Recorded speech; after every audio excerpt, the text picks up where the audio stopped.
प्रिय विद्यार्थियों, आज हम लोग देखेंगे वर्ग अष्टम का सिविक्स का तीसरा अध्याय।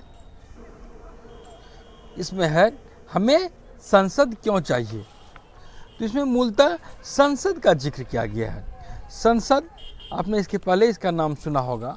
आपको बता दें कि विधायिका, कार्यपालिका, न्यायपालिका का बात आपने इसके पहले अध्याय में भी समझ चुके हैं।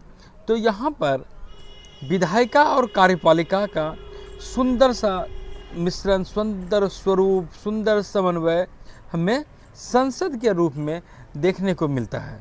वहाँ निर्वाचित होकर लोग जाते हैं, वहाँ के सदस्य बनते हैं और कार्यपालिका पूरे संसद पर, पूरे विधायिका पर शासन करती है। इसके साथ साथ वो देश पर भी शासन करती है। लेकिन इस कार्यपालिका पर नियंत्रण कौन रखती है? तो इस पर नियंत्रण विधायिका रखती है। और कार्यपालिका को समस्त अधिकार तब तक प्राप्त होते हैं जब तक कि विधायिका में उसे बहुमत प्राप्त होता है। संसद के 3 सदन होते हैं, राष्ट्रपति, लोकसभा और राज्यसभा। सदन के रूप में हम लोग लोकसभा और राज्यसभा को यहाँ पर देखेंगे। और जैसा कि आप जान लें, कोई भी कानून यदि बनता है, पारित होता है, तो संसद में पारित होता है। और लोकसभा, राज्यसभा में पास भी हो जाए, जब तक राष्ट्रपति उस पर अपना हस्ताक्षर नहीं करे, उस पर मुहर राष्ट्रपति का न लग जाए, तब तक वह कानून का रूप नहीं ले सकता। इसलिए आप समझ लें कि संसद के 3 अंग होते हैं, राष्ट्रपति, लोकसभा और राज्यसभा।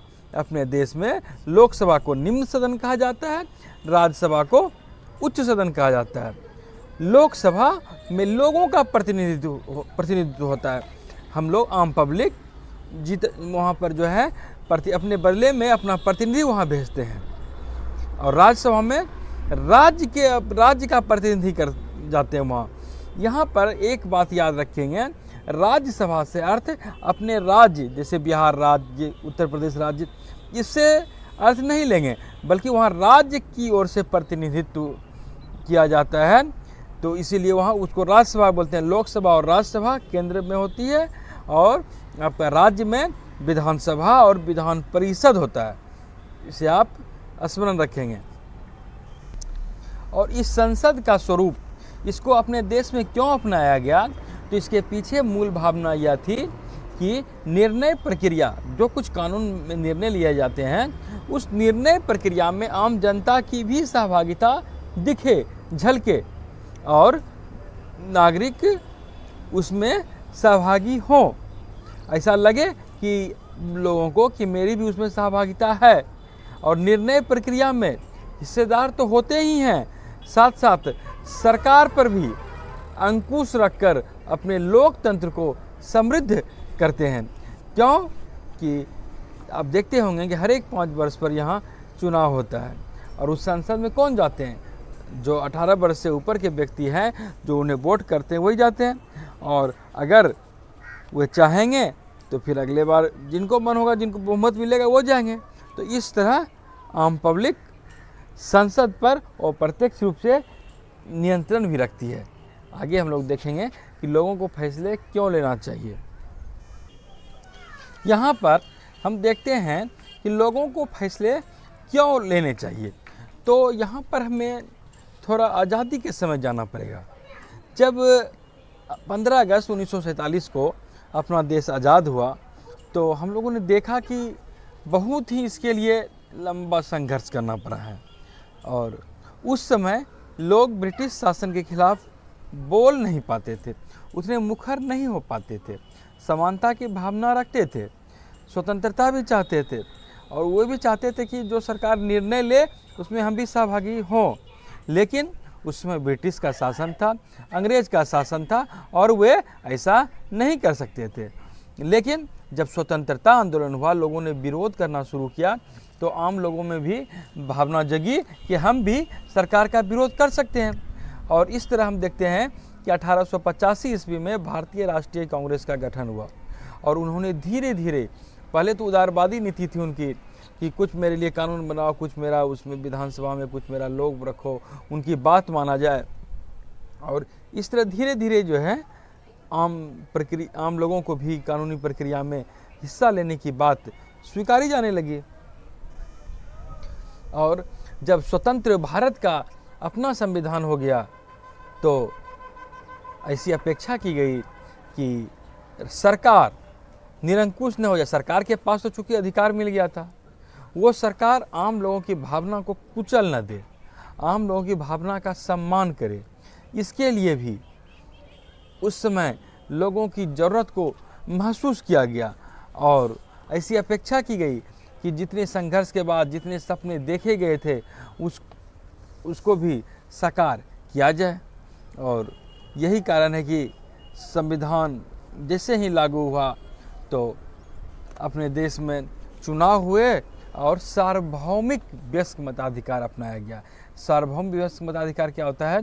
तो 18 वर्ष से ऊपर के प्रत्येक व्यक्ति का नाम मतदाता सूची में होगा और वे लोग वोट देंगे, वोट देकर सरकार का गठन करेंगे।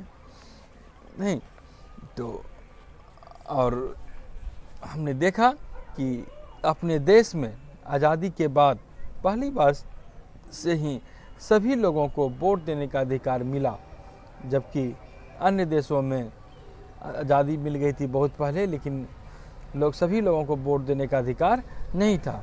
और अपने देश में हर एक लोगों की भावनाओं को समझा गया, उसको महत्व प्रदान दिया गया कि एक व्यक्ति एक वोट, चाहे वो अमीर रहे अथवा गरीब, स्त्री रहे अथवा पुरुष, सबों को एक वोट मिलेगा और उसी एक एक वोट से सरकार का बनना तय था, या जो भी बनना था, जिसको भी बहुमत मिलता वो सरकार बनाते।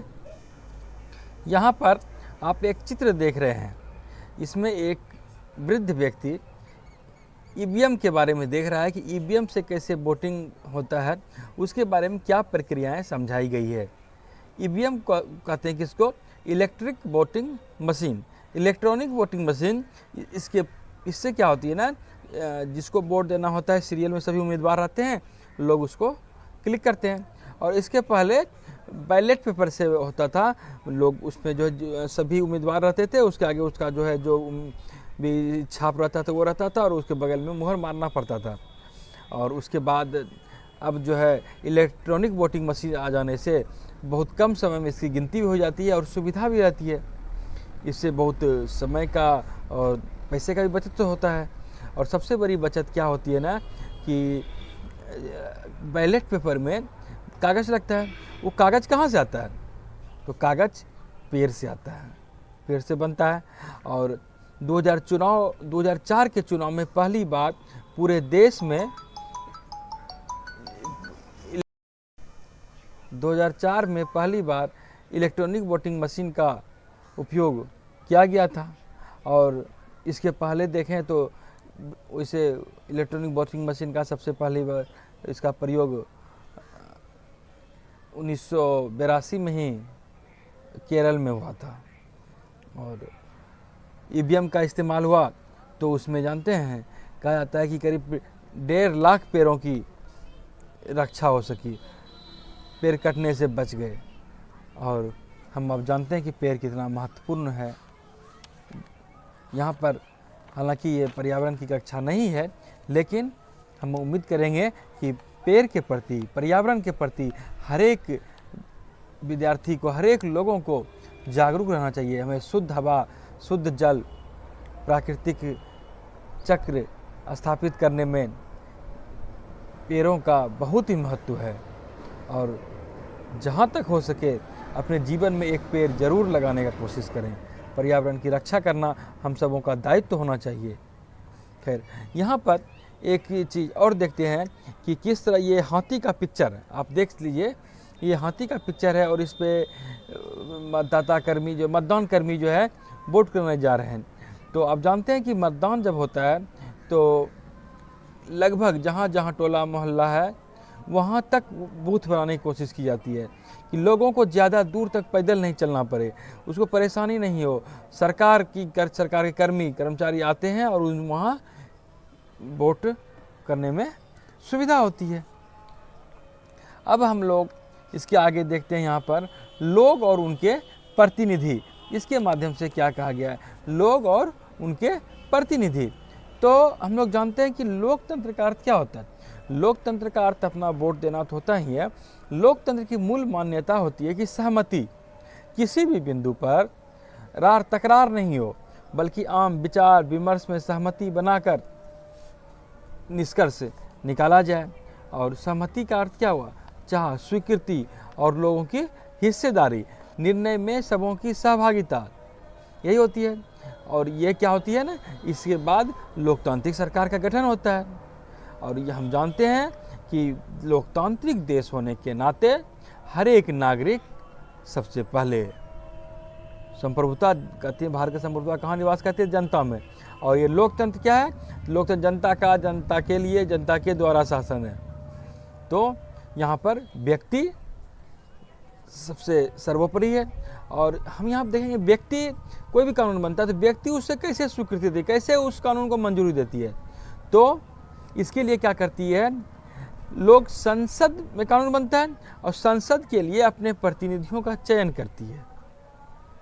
हम लोग चयन करते हैं और जो हमारे निर्वाचित प्रतिनिधि होते हैं वे जाते हैं और वहाँ एक समूह बनाकर किसी न किसी राजनीतिक दल के वे सदस्य होते हैं और संसद का अंग बनते हैं।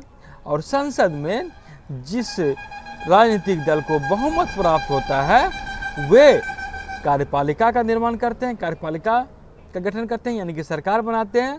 और फिर वो सरकार कानून बनाती है और वो कानून संसद में मंजूरी लेने के बाद आम लोगों के लिए आती है। और इस लिहाज से देखें तो निर्वाचित प्रतिनिधि के माध्यम से लोग सरकार में सहभागी होते हैं। और यहाँ पर याद करें यदि आप पिछली कक्षा को, तो पंचायती राज के बारे में भी देखे थे कक्षा 6 में, 7 में राज्य विधानसभा के बारे में भी देखे थे कि किस प्रकार पानी का दिक्कत हो रहा था, या विधानसभा में विधायक सब जो है वो अपने अपनी क्षेत्र की समस्या को रख रहे थे, आपको यदि याद होगा। तो उसी तरह यहाँ पर संसद के बारे में हम लोग अध्ययन कर रहे हैं। अच्छा, यदि आपको स्मरण है तो बताइए विधायक कैसे बनता है। और आप ये बताइए कि राज्य विधानसभा और लोकसभा दोनों में क्या फ़र्क है। और आपको विगत अध्याय में यह भी जानकारी मिली, कुछ ऐसे विषय होते हैं जिस पर राज्य कानून बनाती है, कुछ ऐसे विषय होते हैं जिस पर केंद्र कानून बनाती है। तो आप बताइए कि अगर रेलवे का बात है तो रेलवे पर कौन कानून बनाएगी, केंद्र सरकार या राज्य सरकार। या किसी देश दूसरे देश के साथ बॉर्डर का इशू है, प्रॉब्लम है, तो वहाँ पर कौन सरकार सक्रिय होगी। अच्छा, आप बताइए कोई राज्य सरकार में बोर्ड परीक्षा को किसी तरह संचालित करवाना है तो इसमें कौन सरकार सम्मिलित होगी, कौन संचालित करवाएगी, राज्य सरकार या केंद्र सरकार। इतने प्रश्नों का आप जवाब दें तो हम समझते हैं कि सही जवाब देते हैं तो आपकी समझ विकसित हो गई है। यहाँ पर अब हम यहाँ पर एक चित्र देखें संसद का। ये चित्र है संसद का, पार्लियामेंट का। और यहाँ पर लोकसभा है और राज्यसभा है। आप देख सकते हैं जिस तरह की चित्र में। तो पहले हम लोग लोकसभा को देख लें और फिर राज्यसभा को देखते हैं। तो हम जानते हैं कि सर्वोच्च कानून निर्मात्री सदन कौन है, ये संसद। लोकसभा राज्यसभा कोई भी कानून जब बनता है तो लोकसभा में भी पास होना जरूरी है, राज्यसभा में भी पास होना जरूरी है और फिर राष्ट्रपति का मुहर लगना जरूरी है, इतना आप जान लें। और यदि लोकसभा की बात करते हैं तो लोकसभा में 543 सदस्य होते हैं और 2 एंग्लो इंडियन इसमें होते थे, जो कि अब एंग्लो इंडियन का प्रावधान हटा दिया गया है। एंग्लो इंडियन का प्रावधान अब वर्तमान में इस समय में नहीं है। और राज्यसभा में अधिकतम 250 मेंबर हो सकते हैं। अच्छा, अब आगे हम लोग देखते हैं यहाँ पर संसद की भूमिका। संसद की क्या भूमिका होती है। तो आज़ादी के बाद हमने जैसा कि जब पहले भी बताया कि लोकतंत्र के सिद्धांत को अपनाने की भरपूर कोशिश की गई और इसमें सरकार में कैसे आम लोगों की प्रतिनिधि होती है, उसको स्वीकृति कैसे मिलती।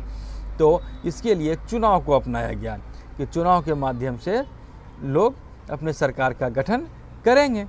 और यहाँ पर कैसे गठन करेंगे, तो यहाँ पर जैसा कि आपको एक मानचित्र दिखाया जा रहा है, यहाँ पर एक भी देखिए मानचित्र, इसमें 543 लोकसभा क्षेत्र हैं और इसमें हर एक जगह से उतने जो परिसीमा जितना घेरा घेरा आप देख रहे हैं उसमें से जो है एक एक मेंबर लोकसभा से जीत कर आते हैं।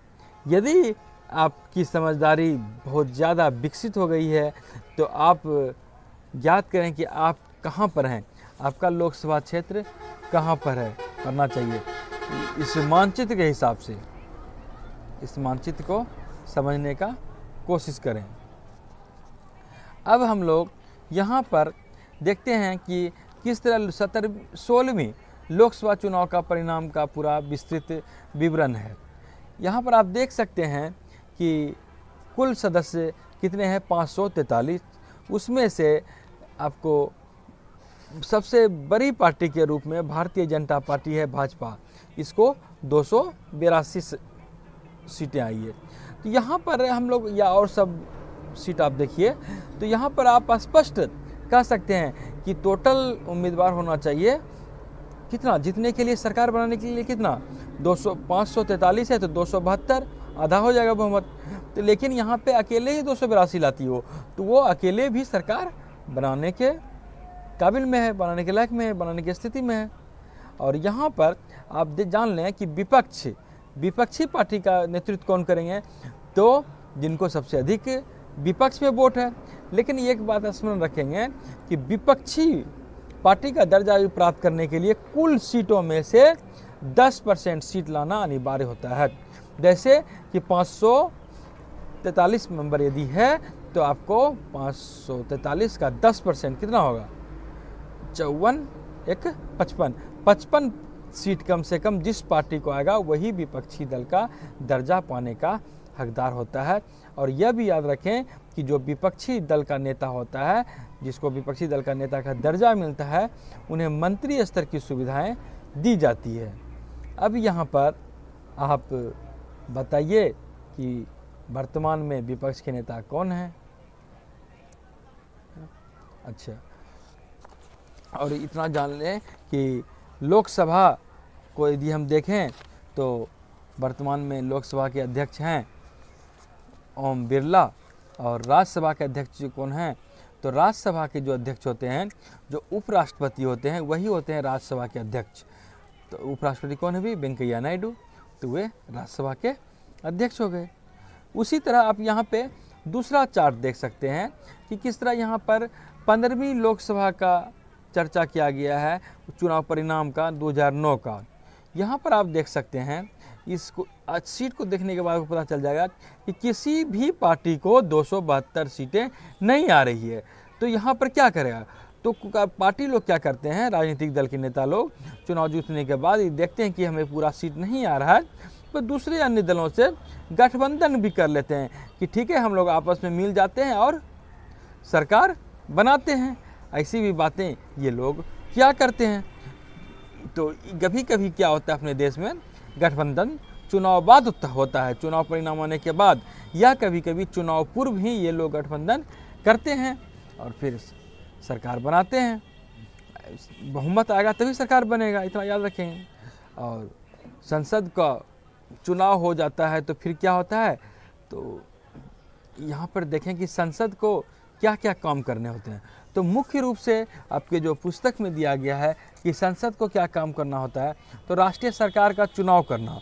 जो सरकार होता है वो कहाँ से बनता है, तो संसद से ही ना चुनाव होता है, वहाँ जिसको बहुमत होता है वही सरकार बनाते हैं। और सरकार, दूसरा काम है सरकार को नियंत्रित करना, मार्गदर्शन देना और जानकारी देना। और तीसरा काम क्या है, तो कानून बनाना। कोई भी कानून बनता है तो संसद में ही कानून बनता है। तो यहाँ पर एक एक करके हम लोग देखेंगे। तो पहले देखते हैं कि राष्ट्रीय सरकार का चुनाव करना। तो हम जान गए कि भारतीय संसद में राष्ट्रपति होते हैं और कौन सदस्य होते हैं, कौन सदस्य होते हैं, खैर जवाब आप दीजिए। खैर लोकसभा और राज्यसभा होते हैं। तो यहाँ पे जैसा कि आप जानते हैं कि कुल कितना सदस्य होते हैं, 543, और यह 2030 ईस्वी तक के लिए फिक्स कर दी गई है, उसके बाद इसमें कुछ संशोधन हो सकता है। और कार्यपालिका का चुनाव होता है, सरकार बनता है, वो विश्वास मत हासिल करता है कि मेरे फेवर में इतना है, और फिर वो कार्यपालिका को ही हम लोग सरकार के नाम से जानते हैं। और जो उस सरकार का मुखिया होता है वो कौन होता है? वो होते हैं प्रधानमंत्री। और प्रधानमंत्री लोकसभा में सत्ताधारी दल का मुखिया होता है, और उन्हीं के कहने पर अन्य मंत्रियों की भी नियुक्ति की जाती है।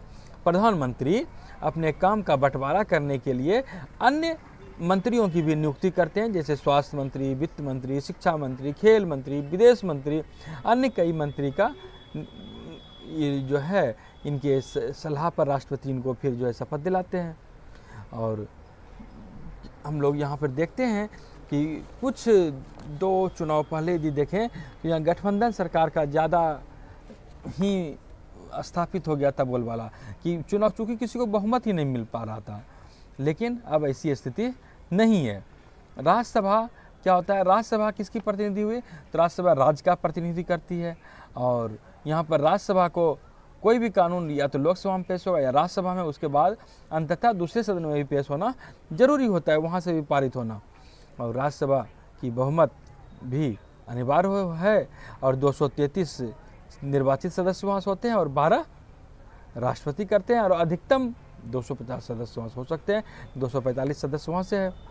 और यहाँ पर आप फोटो में देख सकते हैं किस तरह जो है आपका केंद्रीय सचिवालय की इमारतें दी गई है। 2 भवन, एक साउथ ब्लॉक, एक नॉर्थ ब्लॉक बनाया गया है, और लिखा है इसमें कि ये 1930 में बना था। और इसमें जो है सचिवालय चलता है, वित्त मंत्रालय का, गृह मंत्रालय का, विभिन्न मंत्रालय का यहाँ सचिवालय चलता है, देखरेख होता है। अब दूसरा काम है यदि हम देखें तो सरकार को नियंत्रित करना, मार्गदर्शन देना और जानकारी देना किसका काम है? तो संसद का काम है। तो किस रूप में या किस रूप में देखने को मिलता है? तो जब संसद का सत्र चल रहा होता है तो उसमें सबसे पहले क्या होता है? प्रश्नकाल। प्रश्नकाल एक महत्वपूर्ण काल है, प्रश्न पूछना, जैसा कि है प्रश्नकाल।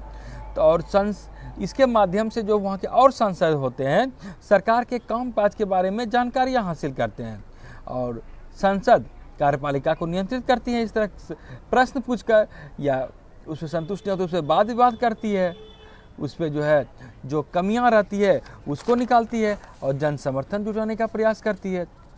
यहाँ पर आपको दिया गया है एक जो है ये कलर देख रहे हैं आप, ये अतारांकित प्रश्न का यहाँ पर है कि प्रश्न पूछा गया है पहले, और इसके जवाब में मंत्रियों ने जवाब दिया गया है कि क्या महिला और बाल विकास मंत्री यह बताने की कृपा करेंगे। उसमें 3 प्रश्न पूछा गया था। क्या सरकार देश में बच्चों के लिए विभिन्न योजनाओं और नीतियों का समेकन करने का विचार है?